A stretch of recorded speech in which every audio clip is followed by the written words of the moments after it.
I am Laura, 29 years old, and my husband is Richard, 30 years old. We made the decision to live with his parents because Richard often expressed his desire to give back to his parents someday, considering himself the eldest son. Richard's parents are incredibly kind and uphold strong values that I deeply respect. I believe that if we have children in the future, it would be beneficial for them to grow up around their grandparents, learning about society through their experiences. Therefore, I was in favor of the idea of living together. However, there was a catch in this seemingly perfect in-law setup.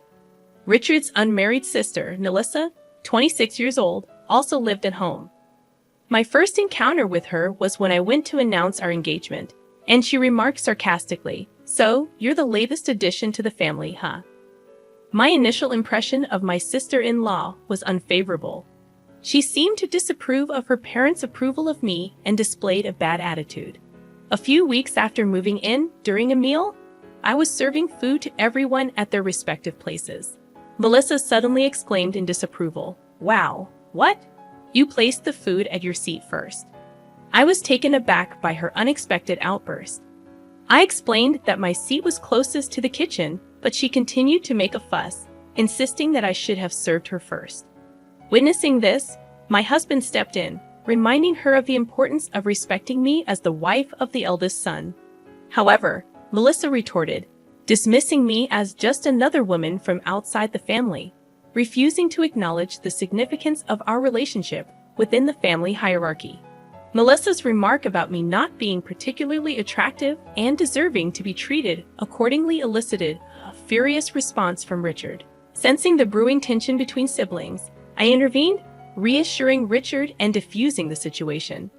"Richard, it's okay, thank you," I said before turning to Melissa. "I'm sorry. Next time, I'll serve your portion first." I had my reasons for diffusing the conflict. Family arguments were counterproductive, especially considering our shared living situation and the fact that Richard had informed me that Melissa was likely getting married soon, which could potentially change our dynamic. However, Melissa's condescending attitude persisted. She would demand things from me with an air of entitlement, criticizing me for not anticipating her preferences. Her demeaning behavior escalated, treating me like a maid. I noticed that she behaved differently when her parents were around, which made me hesitant to discuss the issue with them. One night after midnight, she arrived home completely drunk, waking me up with her complaints. Worried about her safety, I helped her to the living room, where she began to share details about her life. She boasted about her fiancé, emphasizing how different their situation was from mine. According to her, they could afford to order food from any restaurant every day, unlike us, who, in her words, were stuck with bland mushroom soup for the PO. Despite her condescending tone, I chose to remain patient and composed, realizing that her behavior was a reflection of her own insecurities and need for validation. The difference between us became starkly apparent. "I'm not like you, plain-faced maid," my sister-in-law sneered, demanding water in the middle of the night. I muttered my annoyance under my breath, but she, emboldened by a few drinks, fixed me with a sharp glare. "What's with that look? Are you defying me because you're just a maid, living off my parents? It's only fitting to call you that," she scoffed, repeating the word maid with drunken laughter. Despite my urge to retaliate, I restrained myself. I was determined to uphold social manners, especially for the sake of my unborn baby. My husband and I chose to live with his parents to support them. They were good people, and I wanted to help. Yet being looked down upon as a mere maid was infuriating. Trying to distract myself, I began cleaning, but the frustration lingered, my grip on the vacuum tightening. During my cleaning spree, I noticed wedding invitations on the table, suggesting my sister-in-law was getting married. Curiosity piqued. I examined the name on the invitation and realized I knew the guy. An idea struck me. Maybe I could put her arrogant attitude in its place. The day she brought her boyfriend home, I had just finished cleaning the balcony and garage.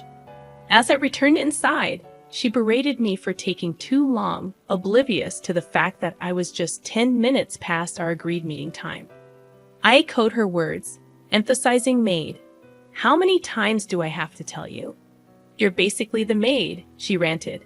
I smiled inwardly, confident that I could finally show her that being respectful to others, regardless of their status, was the true mark of class. I wouldn't have renewed your contract, I retorted, my words cutting through the air like a knife. Her face flushed with anger, her voice rising in volume. I calculated the perfect moment to strike. Anyone in the living room would surely hear her now. Maintaining an air of innocence, I went to serve the tea. And there he was, Michael. I called out to him just as Isis, my sister's fiancé, did. I had suspected our connection, and my hunch was right. He was her first love. Hot, Laura? Michael looked up in surprise. You haven't changed at all, still as funny as ever, I said, smiling at him. My sister-in-law stared at us, stunned, her head swiveling between the two of us as she tried to comprehend our acquaintance. Michael continued, more than acquaintances, she was my first love. My sister-in-law's face turned pale, and she almost collapsed into her chair. No way, you were engaged too. This woman, you were just a second-hand product. The word second-hand didn't escape my ears. People who belittle others often reveal their true colors. I seized the opportunity, repeating the word for emphasis. He mentioned maid in the kitchen earlier. My sister-in-law stammered, her escape route blocked. Oh, that was just a joke between us. You know how we joke around. She tried to dismiss it, but I wasn't letting her off the hook. Complaining about the table service order and calling me plain Jane, are those jokes too? Because if they are, they're in bad taste, I challenged, refusing to back down. Michael chimed in, objecting to being called second-hand like a thrift store item. The irony of her insults finally struck her, and her discomfort was evident. This was my chance to strike back at the sister-in-law who had made my life miserable. It felt like a miraculous opportunity, a gift from the heavens. Slowly, I approached her, applying gentle pressure. Shall we share some memories of being called second-hand and maid? I said, my tone dripping with irony.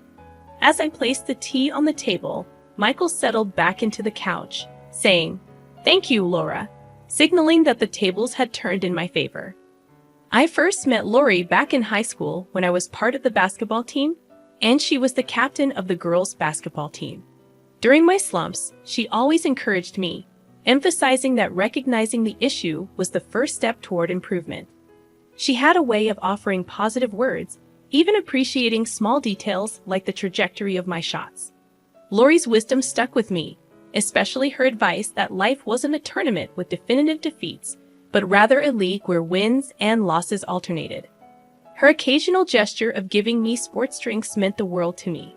I must admit, I harbored a small crush on her and even asked her out, but Laura was incredibly popular. His expression remained stoic as he continued. After I asked her out one summer and got rejected, Lori remained considerate. She still treated me the same and even continued giving me drinks. My first love was a mix of bitterness and sweetness. He looked directly at my sister-in-law, accusing Laura of being called maid and me secondhand. Suddenly, I saw my opportunity. I now understand the kind of person you are, he said, his voice firm. I can't see us continuing this relationship. My sister-in-law turned ghostly pale and began sobbing, revealing her desperate circumstances. I'm in a tight spot now. I even quit my job. He looked puzzled but remained stern. You quit? He asked. Before she could respond, I jumped in. I didn't ask her to quit, he said. This unexpected revelation provided my chance. Didn't she talk about how you wanted to be together forever? How? With your earnings, she could live a lavish lifestyle, ordering takeout every day. I exposed her deception. My sister-in-law's eyes widened in shock. You didn't have to say all that to Michael, she stammered, attempting to justify herself. I chuckled, confident in my revelation. Of course, I had to say it. After all, I know Michael. It's like watching everything unfold in a reality TV show, except I heard everything in person. Michael buried his face in his hands, clearly overwhelmed by the situation. I never told you to quit your job. I mean, I didn't say to continue either, he responded, leaving her to confront her own choices and deceptions. Michael shrugged, voicing his concerns. Did you decide to marry me because of my university and my job? Normally, you wouldn't think of marrying someone who calls you secondhand. It became apparent that Michael was leaning towards breaking off the engagement. My sister-in-law, desperate to avoid that outcome, started making feeble excuses that didn't hold water. Calling you secondhand can't be helped. It's a stain on your past, sure, but while we can't erase the past, we can create a future, he retorted sharply. I intervened, trying to reason with her. I told you I don't see it as a stain. In fact, I see it as a good memory, he added, his frustration mounting. But my sister-in-law's agitation seemed to cloud her judgment, and she began to blurt out nonsensical words. How are you going to take responsibility for me quitting my job? Are you going to pay me damages and support me with that money? If that's the case, we might as well get married. Come on, marry me right now. Right this instant, she yelled, grabbing Michael by the collar. Michael started to speak, his voice trembling. I never asked you to quit. Just then, a trembling voice interrupted, and we turned to see my mother-in-law standing there. I heard voices from downstairs, so I thought Michael was here. When I came down, I saw the two of you arguing loudly. I was waiting for a moment to step in, but what I heard was so unbelievable that I just froze, she said, her expression grim. Behind her, my father-in-law stood imposingly, and even further back, my husband trembled. I really am sorry for what happened, Michael, my father-in-law said. My apologies to Michael too, but the one who's really been wronged is Laura, my mother-in-law added, her eyes welling up. Why did you hurl such harsh words like maid at Laura, who's always been so kind to us? She did everything out of goodwill, and you belittled her. Apologize now. My husband's voice was hoarse as he spoke. Laura didn't want you to hear bad things about your own daughter. She endured it all on her own. I knew about it, but I'm sorry, Laura. I hadn't realized you were being referred to as a maid recently. Apologize now, my mother-in-law said firmly, slapping my sister-in-law across the face. Gritting her teeth and glaring at me, my sister-in-law managed to choke out, I'm sorry. However, Michael intervened coldly. You don't have to apologize to me. I want you to apologize to Laura and ensure you never treat her this way again. I don't want to see my first love cry, but I don't need your apology. I feel bad for your parents, but this was a good opportunity to see the kind of person you are before marriage. Let's forget this ever happened. He turned to my tearful sister-in-law and added, if you have an issue with being secondhand, then you should have stayed away from me. I never asked you to quit your job. As he prepared to leave, he apologized once more to my mother-in-law and father-in-law. At least make it seem like I dumped you, he urged. My sister-in-law screamed, enough is enough. But my father-in-law also slapped her across the face. Michael, thank you for coming today. I hope you'll find a wonderful person next time, my father-in-law said gently, patting Michael's shoulder. After that, my sister-in-law was forcibly kicked out of the house.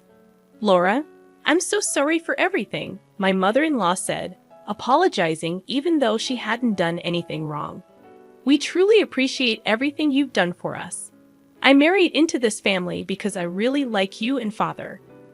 I want to be with you always, forever, I said, holding Lionel's hand. My in-laws disowned my sister-in-law, vowing never to let her near me again. Months later, my sister-in-law sent an email to my husband, asking for financial help, claiming she couldn't find a job and couldn't pay her rent. However, my husband blocked her in front of me. Several years later, I heard that Michael got married. We started to keep in touch again after the incident with my sister-in-law. By then, I had given birth to our first child. When we have our own kids, I'd like parenting advice from you, Michael said. Yay, our child is so lucky to have grandparents who adore her, I replied. We want our child to be loved and to know love. We named our child Amy, which means beloved.